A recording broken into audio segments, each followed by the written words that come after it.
Hi guys, welcome to our channel. இன்றைக்கி ஒரு சிம்பிளான பாதாம் மில்க் எப்படி செய்யுதுன்னு பார்க்கலாமா? ஆக்சுவலாக என் பையன் ரொம்ப நாளாக கேட்டுருந்தாங்க. நான் பண்ணணும்னு நினச்சிருந்தேன், பட் என்னால் பண்ணவே முடியல.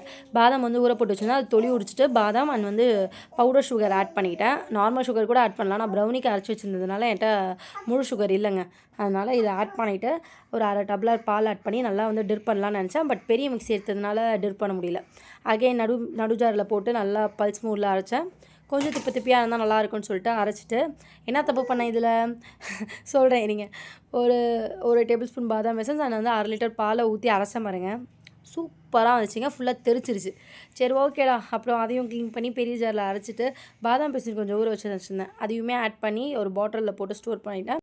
மதியானம் பசங்களும் ஹஸ்பண்டும் வந்தோன்னே உங்களுக்கு எடுத்து கொடுத்தா நல்லா இருக்குன்னு சொல்லி குடித்தாங்க. பட் என் ஹஸ்பண்ட் கொஞ்சம் இனிப்பு கம்மியாக அந்த மாதிரி இருந்துச்சு. உங்களுக்கு வேணுன்றவங்க அவங்களுக்கு தேவையான அளவுக்கு இனிப்பு ஆட் பண்ணிக்கோங்க. நான் சட்டில் தான் ஆட் பண்ணேன்.